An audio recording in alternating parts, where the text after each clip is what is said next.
വിശുദ്ധ ലൂക്കായുടെ സുവിശേഷം 23 അധ്യായം 1 മുതൽ 56 വരെയുള്ള തിരുവചനങ്ങൾ. പീലാത്തോസിന്റെ മുമ്പിൽ. അനന്തരം അവരുടെ സംഘം ഒന്നാകെ എഴുന്നേറ്റ് അവനെ പീലാത്തോസിന്റെ മുമ്പിലേക്ക് കൊണ്ടുപോയി. അവർ അവന്റെ മേൽ കുറ്റം ചുമത്താൻ തുടങ്ങി. ഈ മനുഷ്യൻ ഞങ്ങളുടെ ജനത്തെ വഴിതെറ്റിക്കുകയും സീസറിന് നികുതി കൊടുക്കുന്നത് നിരോധിക്കുകയും താൻ രാജാവായ ക്രിസ്തുവാണെന്ന് അവകാശപ്പെടുകയും ചെയ്യുന്നതായി ഞങ്ങൾ കണ്ടിരിക്കുന്നു. പീലാത്തോസ് അവനോട് ചോദിച്ചു, നീ യഹൂദരുടെ രാജാവാണോ? അവൻ മറുപടി പറഞ്ഞു, നീ തന്നെ പറയുന്നുവല്ലോ.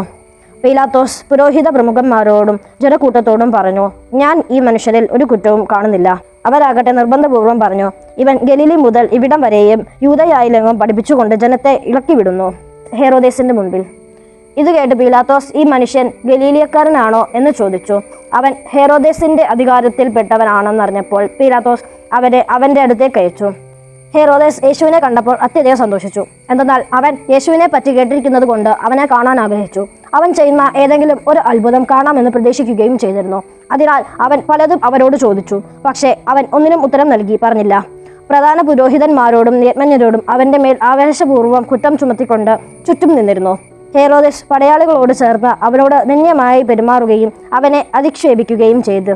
അവൻ യേശുവിനെ പകിട്ടേറിയ വസ്ത്രം ധരിപ്പിച്ച് പീലാത്തോസിന്റെ അടുത്തേക്ക് തിരിച്ചയച്ചു. അന്നു മുതൽ ഹെരോദേസും പീലാത്തോസും പരസ്പരം സ്നേഹിതന്മാരായി. മുമ്പ് അവർ ശത്രുതയിലായിരുന്നു കഴിഞ്ഞത്. യേശുവിനെ വിധിക്കുന്നു. പീലാത്തോസ് പുരോഹിത പ്രമുഖന്മാരെയും നേതാക്കന്മാരെയും ജനത്തെയും ഒന്നിച്ചുകൂട്ടി അവരോട് പറഞ്ഞു, ജനത്തെ വഴിപിടിപ്പിക്കുന്ന എന്ന് പറഞ്ഞ് നിങ്ങൾ ഇവനെ എൻ്റെ മുൻപിൽ കൊണ്ടുവന്നു. ഇതാ നിങ്ങളുടെ മുൻപിൽ വിളിച്ച് തന്നെ ഞാൻ വിസ്തരിച്ചു.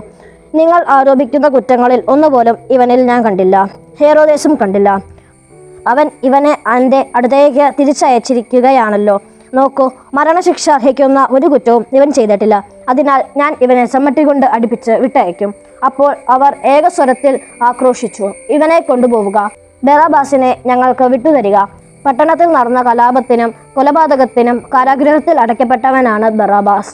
യേശുവിനെ വിട്ടയക്കണം എന്നാഗ്രഹിച്ചുകൊണ്ട് പീലാത്തോസ് ഒരിക്കൽ കൂടി അവരോട് സംസാരിച്ചു. അവരാകട്ടെ, ക്രൂശിക്കുക, അവനെ ക്രൂശിക്കുക എന്ന് വിളിച്ചു പറഞ്ഞുകൊണ്ടിരുന്നു. പീലാത്തോസ് 3-ാം പ്രാവശ്യം അവരോട് ചോദിച്ചു, അവൻ എന്തു തിന്മ പ്രവർത്തിച്ചു? വധശിക്ഷ അർഹിക്കുന്ന ഒരു കുറ്റവും ഞാൻ അവനിൽ കണ്ടില്ല. അതുകൊണ്ട് ഞാൻ അവരെ ചമ്മട്ടി കൊണ്ട് അടിപ്പിച്ച് വിട്ടയക്കും. അവനെ ക്രൂശിക്കണമെന്ന് അവർ നിർബന്ധപൂർവ്വം ഉച്ചത്തിൽ വിളിച്ചു പറഞ്ഞുകൊണ്ടിരുന്നു. അവസാനം അവരുടെ നിർബന്ധം തന്നെ വിജയിച്ചു. അവർ ആവശ്യപ്പെട്ടത് അനുവദിച്ചു കൊടുക്കുവാൻ പീലാത്തോസ് തീരുമാനിച്ചു.